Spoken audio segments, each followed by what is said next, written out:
Finally, I got my hands on the new 540Hz monitor. As someone who actually spends a lot of time playing FPS, I'm really excited to be able to test this thing and see for myself whether it can actually make me play better. I have started gaming from just using a 60Hz monitor, slowly upgrading to 144, 240 until 390Hz. Now, if you ask me how big the difference is 540Hz compared to the lower refresh rate monitors, there is no bigger upgrade still than jumping from 60Hz to 144Hz. Further on, the difference you feel keeps getting less noticeable, but on the contrary, I noticed some big improvements in some aspects of my gameplay, which I even think is a bit unfair, especially with this 540Hz monitor. Other than the 540Hz refresh rate, the specs of this monitor might not sound too great. It is still 1080p, TN panel and 24 inches, which is quite small. 1080p definitely feels a bit outdated in 2023 when 1440p is much preferable. But so far in FPS esports titles, 1080p is still dominating. And although it's a TN panel, to my surprise it actually looks really good. Compared to my last BenQ 360Hz monitor, which is also a great monitor, but the Asus 540Hz just looks so much better. And as a content creator myself who makes my own thumbnail and sometimes edits, the color is pretty nice. I don't know how good is the color accuracy, however I still prefer this way more than the bland color of the BenQ 360Hz. This monitor also has a motion blur reduction feature called ULMB2. If you're familiar with BenQ Diag, it has the same function as that. It's a feature that gives you more image clarity, so I always turn this thing on since the first time I used it. For the tryhard FPS gamers, there is an additional feature of this monitor with foldable stands that you can adjust if you're playing with a tilted keyboard setup. In my opinion, it looks weird and that's why I prefer to always use monitor arms. So how does it feel and perform in game? I've been using this 540Hz monitor for around 2 weeks and I have noticed quite some big improvements during my warm-up routine. In the range Valorant, for example, I always try to hit a minimum of 20 targets out of 30 before I play rank.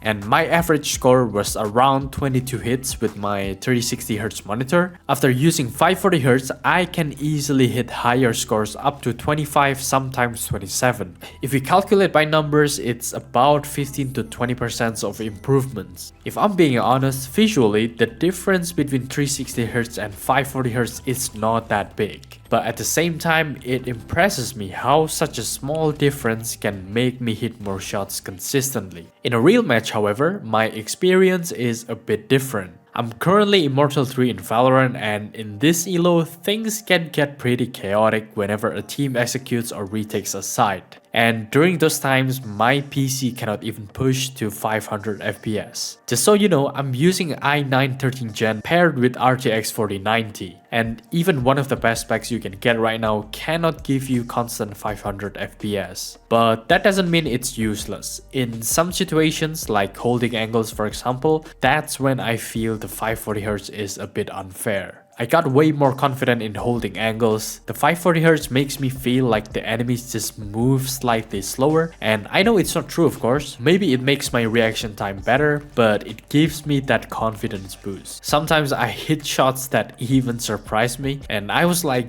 yeah, that was the 540Hz right there. In every competitive game, you must want every possible advantage, and that includes having the least amount of input lag. If you're using Nvidia GPU, I'm pretty sure you also use the Nvidia Reflex latency to have the best input lag. And combine it with this monitor, you can analyze the latency of your whole system, giving you the information to optimize it further if you want to. That being said, you have to realize that having this monitor doesn't mean that I now have a way higher chance of becoming a pro player, but it still does help me to perform better in my current skill level. Now, by watching this far, you must know that this monitor is specifically targeted to FPS gamers, because only in a few games you can run them above 500 FPS to fully enjoy what the monitor has to offer. Now let's get to the big question. is it worth it? This monitor cost $900, and to be honest, it's quite expensive for a gaming monitor even for me. Also, not to forget, you need to have a high-end or good enough PC, which also costs some money to fully utilize the 540Hz monitor. But I will try my best to give you different answers based on what type of gamer you are. If you're a casual gamer who plays lots of games, not just FPS, I recommend you to just get a 2K monitor instead with 144Hz or above. And if you're a bit more serious about gaming and still not crazy about having the best gear possible, a 240Hz monitor is your best choice. Either 1080p or 2K resolution depending on your budget. Even some pro players are still using 240Hz, so I would say it's the sweet spot between competitive and still being more affordable compared to 360Hz monitors. And lastly, for the religious try-hard FPS gamers with no budget limit who wants the best performance, well, so far I guess this is the monitor.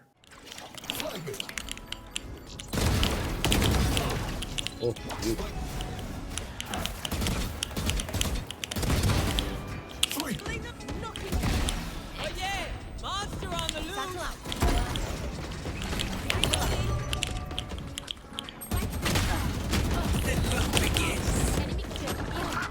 Spike planted. Reloading.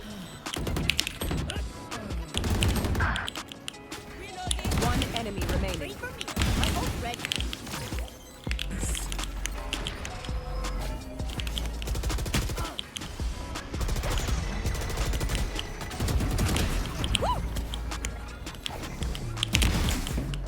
One enemy remaining.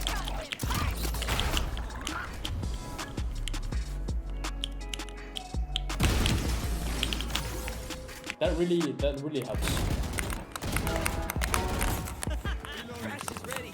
Oh my god.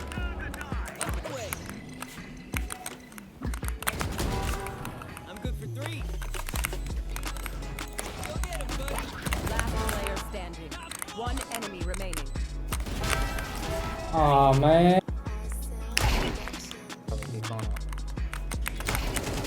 Oh!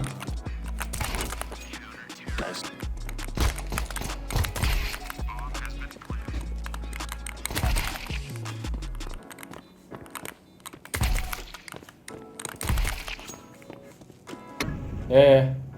Ничего не может быть. Физически. Got you?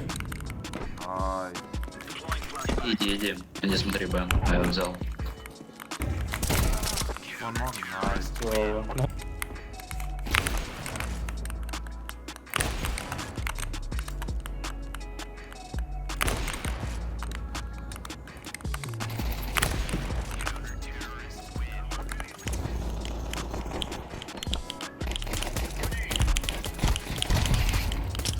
I pick one, pick. Division.